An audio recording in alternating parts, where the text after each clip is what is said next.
Salut l'équipe, bienvenue pour cette nouvelle vidéo. Donc aujourd'hui avec Jonathan on va vous montrer un combo relativement efficace même s'il est peu habituel. On va attaquer avec un coup de pied marteau suivi d'une droite. On te montre ça tout de suite après le générique. Si tu ne nous connais pas, moi c'est Flo, lui c'est Jo. Donc prof de boxe depuis plus de 20 ans, Saint-André pied-point. A tout de suite après le générique. Hush.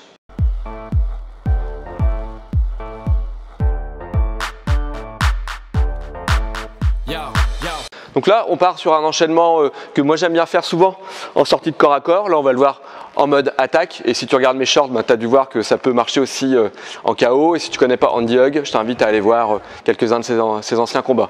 Donc là, je vais suivre dans ma garde. Je vais attaquer avec un coup de pied marteau jambe avant. Donc mon pied part d'abord vers l'intérieur et je fais un cercle et je remonte. Là, mon objectif, c'est de lui faire tomber la garde.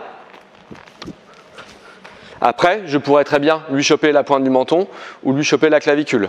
Ok? Donc là, moi, je vais simplement faire baisser la garde. Ça me permet d'avoir une ouverture pour puncher mon bras arrière en direct ou en overhand à la pointe du menton. Ok? Derrière, je peux mettre un uppercut et finir en low kick. Après, il y a énormément de variations possibles. On pourra avoir une ou deux déclinaisons. Mais voilà. 1, 2, 3, 4. 1, 2, 3, 4. Donc c'est très basique. Enfin c'est très basique. Non, c'est pas basique. C'est un enchaînement assez simple. Il faut juste passer le kaketo. Et derrière, tu peux passer ta droite. Bien évidemment, c'est pas un enchaînement que tu vas faire en début de combat si l'autre il est vraiment rigide sur ses points. Mais si tu le sens un petit peu relâché au niveau de son bras avant, hop, tu envoies derrière. Quand je te dis que c'est modulaire, si on est en K1, je vais garder la même base.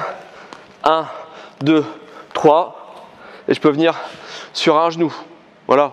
Ça peut être aussi 1, 2, crochet, low kick ou genou. L'intérêt du crochet, c'est que je vais me désaxer un peu plus. Mais moi, j'aime bien ce que je viens de te montrer en basique là.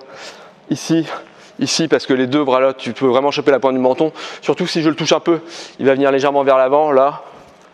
Et derrière le low kick, c'est vraiment pour se faire plaisir parce que le coup principal, c'est le cross. Voilà. Et ici.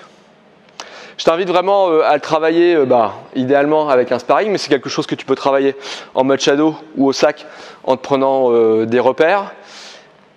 Et c'est un coup de pied qui a fait ses preuves. Même si on se dit, tiens, ouais, alors, attaquer d'une jambe avant à la tête comme ça, c'est risqué. C'est un coup de pied qui a fait ses preuves. Comme je te l'ai dit en intro, on va voir quelques-uns de mes shorts où on voit des KO avec ce combo-là, avec ce coup de pied-là. Et puis, revisionne quelques combats de Andy Hug. Tu vas apprendre beaucoup de choses. Si ça te plaît, tu lâches un pouce bleu, un commentaire, et puis tu partages pour nous aider à faire connaître la chaîne. Hush!